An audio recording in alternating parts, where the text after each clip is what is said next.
My name is WonGong. It's good to be here with you this morning. The other day, Reverend Ginger brought something in her hand and showed it to me with a big smile. There were 3 figs, pretty good sized and well ripened. When I took the first bite, I cried out with joy. It was like a juicy candy. I did not expect that we are going to have edible figs this year. 3 years ago, Kathleen and Dan planted a baby fig tree at the temple. Over the years, the tree suffered whenever we had freezing temperature and spring frost. For cold days, we covered the branches with a red blanket. However, eventually the new buds and whole branches became frozen and died. And I had to cut the tree all the way to the ground. I wondered if the tree was ever going to survive. However, each year, new branches and buds grew out, and each time they were bigger and bigger. The underground root system must have become stronger over the years. When Reverend Ginger handed over the figs and when I ate the first harvest, I was again amazed by the power of nature, the unfailing law of cause and effect. When I ate the fig, I was eating the life force of the tree. I was eating the grace of dirt, morning dew, rain, sunshine, wind, and the stormy weather of heaven and earth. I was also eating the grace of fellow beings who brought the tree, took care of the tree. Kathleen put mulch for the tree. Mark and Neil had cut down the weeds around the tree so that the tree would not be overwhelmed by them. I was also eating my own effort of watering, fertilizing, trimming, as well as covering the tree with a blanket during the freezing weather. When Kathleen brings figs from her own garden, I always feel that those figs are super special. When I had the figs from our temple garden, it felt like a miracle. One day, after gardening, I wrote down some statements in my journal. Dear Almighty Earth, however much I do to you, all-empowered being, you produce the outcome. You are a living scripture. I model myself after your honesty. You are the hope for my diligence. You are the reflection of my laziness. Your utter impartiality, your everlasting evidence of cause and effect. I firmly believe in you, dear Earth, and I believe in me who believes in you.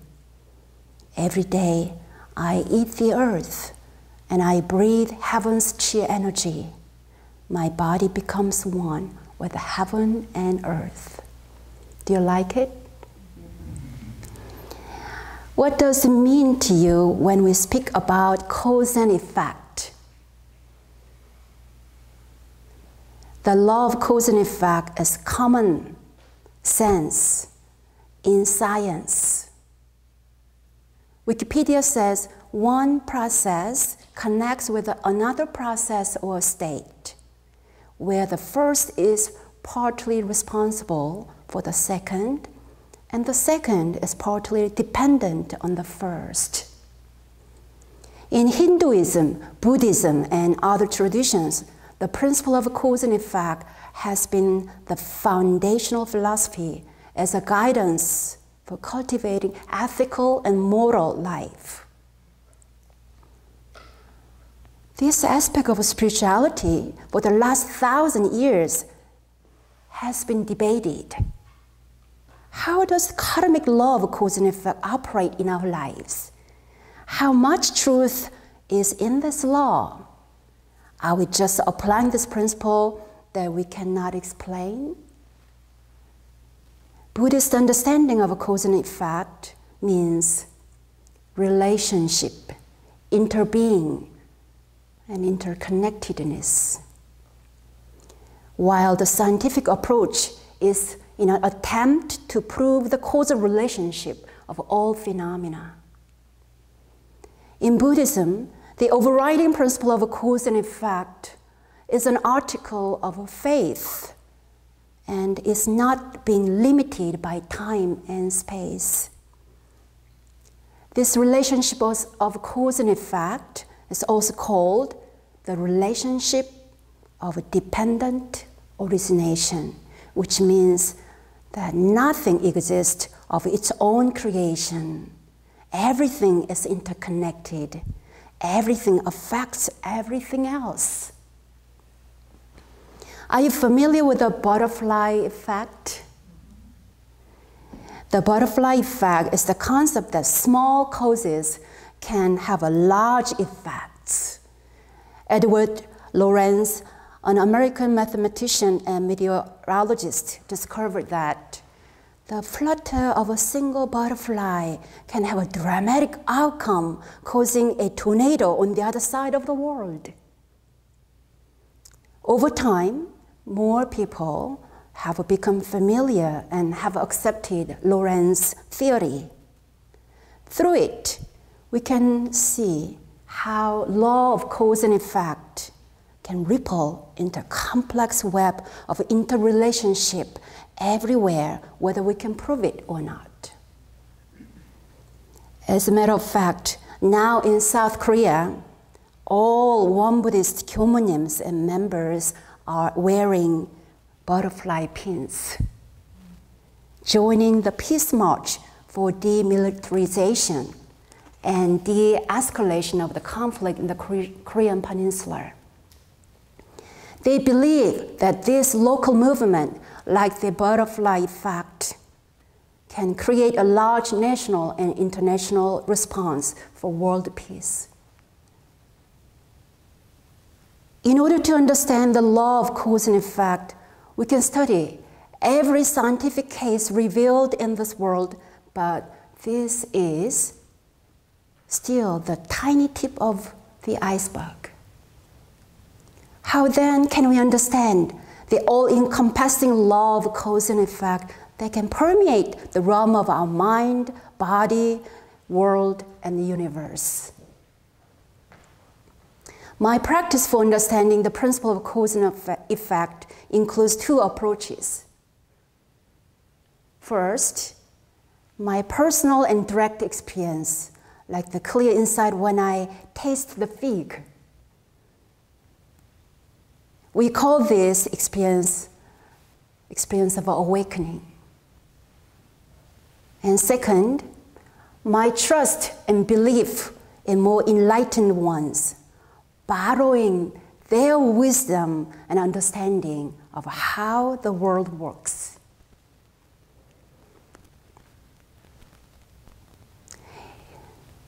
Please know that it is up to you, whether we believe in the law of cause and effect. In Buddhism, nobody pushes you for not believing in this principle. Faith is your choice in Buddhism. For example, when one believes in the law of cause and effect, that person will be more careful and more mindful about how to speak and how to act. For this person, the law of cause and effect is beneficial and makes sense. Like many other principles, this law of cause and effect is another Dharma tool that can support your life journey. Our founding teacher, Venerable Sotaesan, said, "Once enlightened to the truth, we will know that the principle of cause and effect operates like the alternating predominance of yin and yang." What does that mean?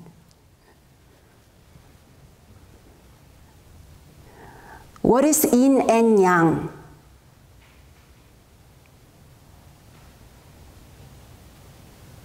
Yin, that's Chinese. Yin, yang. This feels warmer, cooler. Yin and yang. Have you heard this word? Yin and yang, good. Yin and yang are the opposite forces in the universe.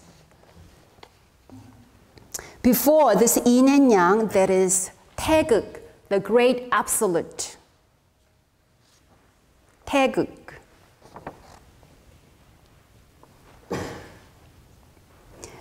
This is the state of oneness before all things were created.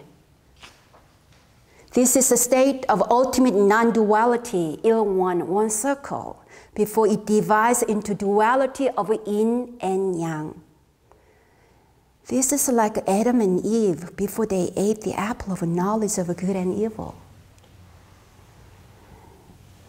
Yin energy, usually cold Qi energy, goes downward and settles and represents nighttime, the season of fall and winter. Yin energy is quiet, still, soft, and nurturing, representing Mother Earth and the feminine. Yang energy is a warm Qi energy. It rises upward. This active and extroverted nature represents heaven's elements, such as rain, clouds, and wind, all the kind of activity. Yang's force is strong, governing, and masculine. By balancing yin and yang, two complementary forces in our body and universe, we can regulate our emotions and health. So when you look at your physical condition, you have yin energy, yang energy.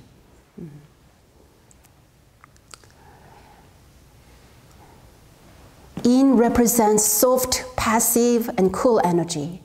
Yang represents strong, active, and warm energy. So in Northern East Asian practice, the wise detect these forces in the seasons, food, and every aspect of life. So the balance between yin and yang can significantly affect our well-being. This concept of the great absolute and the division of yin and yang was first introduced in 403 BCE, before the Common Era, in the Book of Changes, which is also called I Ching, in Korean, Chuyok.